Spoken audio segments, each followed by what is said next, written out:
বীরনগর রাজ্যে আজ বড় খুশির দিন। অনেক বছর পরে রাজা আনন্দমোহনের আজ এক কন্যা সন্তান জন্মগ্রহণ করেছে। এই রাজ্যের একমাত্র উত্তরসূরি। মন্ত্রী, আজ সবাইকে খুশি করে দাও আর রাজ্য জুড়ে ভোজের আয়োজন করো। আগে মহারাজ। রাজ্য জুড়ে উৎসব শুরু হলো। আনন্দে ভেসে গেলেন রাজা আর রানী। দেখতে দেখতে কেটে গেল 5 দিন। পরের দিনই ষষ্ঠী, মানে সেদিনই বিধাতা পুরুষের দূত আসবেন কন্যার ভাগ্য লিখতে।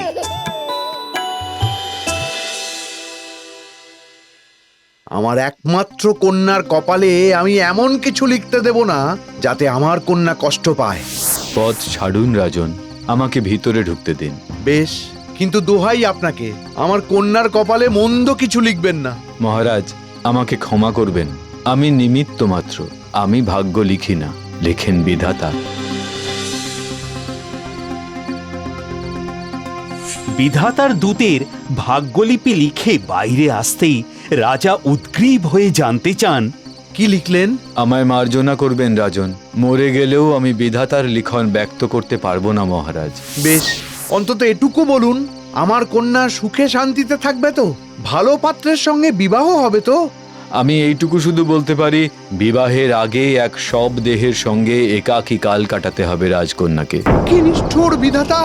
কিন্তু আমি রাজা আনন্দমোহন আজ থেকে প্রতিজ্ঞা করলাম, আমার কন্যার এই ভাগ্য লিখন বদলে দেব। আমি দেবই।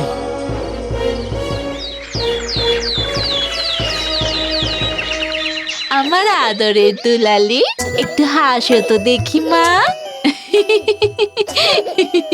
আপনার কি হয়েছে বলুন তো? এতদিন সন্তান ছিল না বলে সারাক্ষণ মন খারাপ করে থাকতেন, কিন্তু এখন তো আমাদের কাছে কল্যাণী আছে। ওর জন্যই তো যত চিন্তা। ও মা, কিসের চিন্তা? না মানে, কেমন করে বড় হবে? ও রাজার সন্তান, তাই রাজার হালেই বড় হবে। রাজার কিন্তু চিন্তার শেষ নেই। কাউকে মনের কথা বলতে পারেন না, এমনকি রানীকেও না। শুধু নিজের মধ্যে গুমরে মরেন আর মনে মনে মেয়ের ভাগ্য পরিবর্তনের কথা ভাবতে থাকেন। এদিকে রাজকুমারী কল্যাণী ক্রমশ বড় হয়ে ওঠে। আয় মা আয়, এই দেখো খেয়ে নে, আয়। কল্যাণীর বিবাহের জন্য আমি বিভিন্ন রাজ্যে খবর পাঠিয়েছি। এত তাড়াহুড়ো কেন মহারাজ? কন্যা সন্তান, বিবাহ তো দিতেই হবে। বেশ, আপনি যা ভালো বোঝেন। আহা, কি সুন্দর লাগছে আমার কল্যাণীকে। যে দেখবে তারই পছন্দ হবে।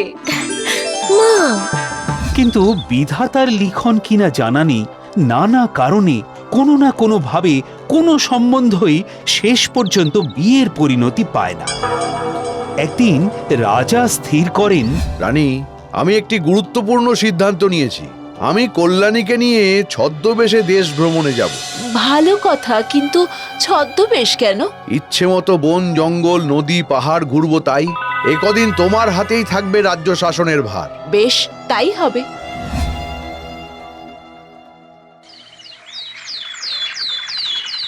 আসলে রাজার মনে ছিল অন্য ভাবনা। ভেবেছিলেন পথে যদি কোনো সন্ন্যাসীর সন্ধান পান, যদি তিনি কল্যাণীর ভাগ্য লিখন কোনোভাবে খণ্ডাতে পারেন। অনেক ঘুরতে ঘুরতে একদিন রাতে তারা এসে পৌঁছয় অরণ্য ঘেরা এক সুন্দর ঘুমন্তপুরীর রাজপ্রাসাদের সামনে। বড় অদ্ভুত এই প্রাসাদ, দেখে মনে হচ্ছে কোথাও কোনো মানুষজনই নেই। কি নিস্তব্ধ চারদিক। বাবা, আমি আর হাঁটতে পারছি না, বড় ক্লান্ত লাগছে। বেশ বেশ বেশ, তুমি এখানেই থাকো মা, আমি দেখি যদি কিছু ফলমূল পাওয়া যায়। আজ রাতটা আমরা এখানেই কাটিয়ে দেবো, কেমন? ঠিক আছে বাবা। বাবা চলে যেতেই রাজকুমারী কল্যাণী একটু এদিক ওদিক ঘুরে দেখতে থাকে। চারপাশটা এত নিস্তব্ধ কেন? কেউ কি থাকে না?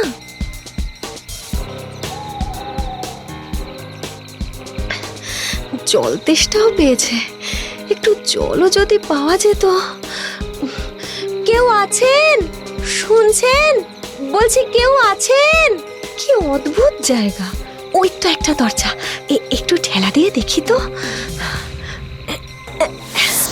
দরজা দেখে এগিয়ে যায়। রাজকুমারী দরজায় ঠেলা দেয়, খোলে না দরজা। এভাবে একে একে অনেকগুলো দরজা পেরিয়ে শেষে একটা দরজায় ঠেলা দিতেই দরজা খুলে যায়। রাজকুমারী ভেতরে ঢোকে। বাহ, ভারী সুন্দর তো ভেতরটা। ওই তো একটা জলের জায়গা। রাজকুমারী এগিয়ে যেতেই পেছন থেকে দরজাটা আস্তে করে বন্ধ হয়ে যায়। রাজকুমারী বুঝতে পারে না, সে পেতলের গ্লাস নিয়ে কুঁজো থেকে জল ঢেলে ঢকঢক করে জল খায়।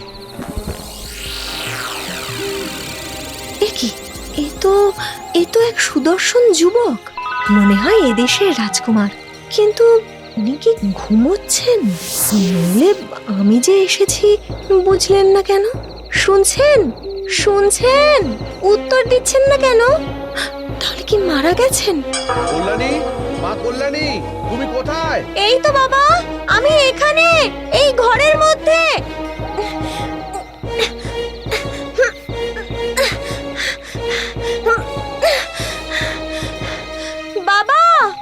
বাবা, আমি কিছুতেই এই দরজা খুলতে পারছি না। তুমি পূবের দিকের দরজার কাছে এসে ধাক্কা দাও। বাবা, শুনছো? রাজা দৌড়ে দরজার কাছে যায়, ধাক্কা দেয়, কিন্তু কিছুতেই দরজা খোলে না। কল্যাণী, মা ভেতরে কি আছে? বাবা, এখানে এক যুবকের শবদেহ রয়েছে। হায় হায় হায়, ভাগ্যের লিখন কে খণ্ডাতে পারে? মাগো, তোমাকে ওই শবদেহের সাথেই কাল কাটাতে হবে। এ তোমার ভাগ্যে ছিল। বাবা, আমি এখানেই রইলাম, যতদিন না তোমার দরজা খোলে আমি এখানেই থাকবো মা। রাজার অহংকার ধুলোয় মিশে যায়, আর ওদিকে রাজকুমারী মিছিমিছি সেই রাজকুমারকে সেবা করতে থাকে। আমার ভাগ্য লিখন, তোমার সাথে আমাকে কাল যাপন করতে হবে।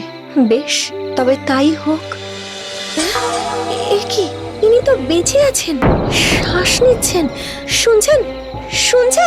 শুনতে পাচ্ছেন? কে তুমি দেবী? আমি বীরনগর রাজ্যের রাজকুমারী কল্যাণী। তার মানে তো আপনি মারা যাননি? না দেবী।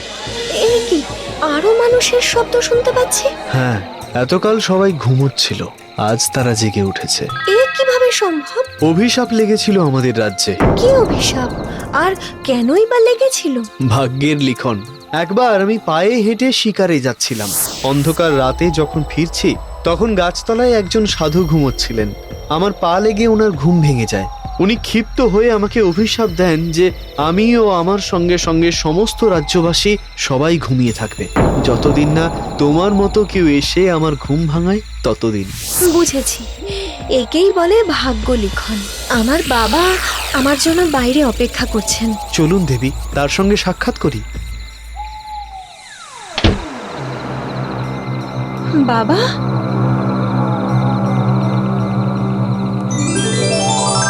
কল্যাণী, উনি কে মা? ইনি এই দেশের রাজকুমার, যাকে আমি শবদেহ ভেবেছিলাম। রাজ্যে ফিরে তোমায় আমি সব গল্প বলবো। আমি এই দেশের রাজা সুন্দরম। আসুন, বিশ্রাম করবেন, চলুন। না সুন্দরম, আমায় আমার রাজ্যে ফিরে যেতে হবে। আমার কন্যার বিবাহের আয়োজন করতে হবে। ও আচ্ছা, তা পাত্র কোন দেশের রাজা? জানি না, দেখি আবার নিমন্ত্রণ পাঠাবো রাজ্যে রাজ্যে। ক্ষমা করবেন, যদি আমি আপনার কন্যার পানি গ্রহণ করতে চাই, আপনি দেবেন? আহা, এ তো উত্তম প্রস্তাব। কি মা কল্যাণী, রাজি তো? আমি রাজি বাবা। বেশ বেশ বেশ, তবে তাই হোক। সবই ভাগ্যের খেলা। বেশ, তাহলে চলুন আপনাদের ফিরে যাওয়ার বন্দোবস্ত করি। চলো চলো।